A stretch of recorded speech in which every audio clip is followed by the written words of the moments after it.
Petite vidéo d'un résumé éclair avant test détaillé. Vidéo proposée pour pas rater les fêtes de Noël et vous avertir de certains produits craignos. Parmi les 3 drones ici présents, d'emblée, je vous annonce que le meilleur est le Visio. Parce qu'il est pliable et ses protections sont faciles à démonter, système de clips et non avec des vis. C'est le plus stable des 3 drones présentés. L'autonomie de la batterie de 10 minutes et il y en a 2. Temps de rechargement, il me semble presque de 80 minutes, mais comme il y a 2 batteries de livret, il suffit de recharger les 2 pour avoir 20 minutes de jeu en une fois. Ça fait toute la différence, d'où le fait qu'il ne soit pas dans les points négatifs. Les batteries s'emboîtent et donc cela demande 5 secondes de les changer contre 2 minutes pour les batteries avec fil, comme c'est le cas du Syma. Le retour FLV est possible grâce au smartphone.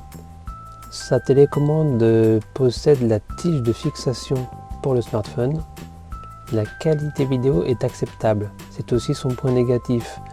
J'aurais préféré payer un peu plus cher pour une qualité un peu meilleure. La télécommande est de taille raisonnable et par conséquent glissable dans une poche. Sur cette dernière, on trouve un bouton arrêt d'urgence et retour home bien pratiques qui peuvent sauver la situation. Le drone peut rester collé au plafond comme le Syma, c'est pas le cas du Hubsan. L'intérêt, faire des plans fixes dans un bâtiment par exemple. Les côtés négatifs du Visio, la vidéo fourmille pas mal, mais ça reste correct. On pourrait lui reprocher son manque de solidité apparente à cause des roues dentées qui sont directement à l'air libre. Mais ceci dit, je l'ai déjà fait chuter 2-3 fois et il marche toujours aussi bien. La distance de vol est limitée à 50 mètres, non testée par contre. Mais compte tenu de la réglementation, c'est pas trop gênant. Il y a quelques défauts, mais sur les 3 testés, c'est celui que je garde pour les raisons évoquées. Puisque j'ai fait un avis éclair sur le Syma, je vous laisse le voir dans les vidéos de ma chaîne. Je vais parler du Hubsan. Le Hubsan blanc H107D+, ses seuls atouts sont qu'il est transportable et sa batterie clipsable. Mais ses défauts sont nombreux.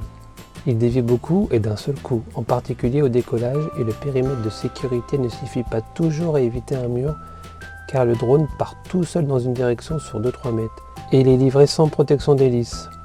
L'effet de rotation différent des hélices filmées montre bien qu'une des hélices ne tourne pas à la même vitesse.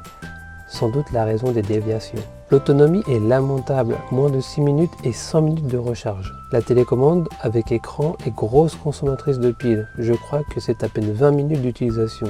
Tout comme le drone Syma, la télécommande est énorme, impossible à mettre dans sa poche. Il chauffe beaucoup, même sans le faire voler en le laissant allumer, sous le drone ça chauffe. C'est bien 40 à 42 degrés.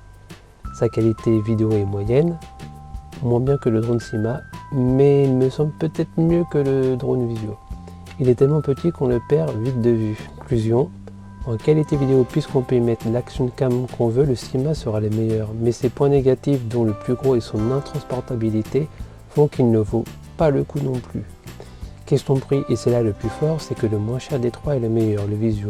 On peut aussi dire que le Visio, il doit être possible de mettre une autre action cam en bidouillant un petit peu. Si vous n'avez jamais eu de drone, celui-là sera idéal pour vous faire la main, car en plus, niveau carcasse, il ressemble au Mavic Pro, système de pliage semblable.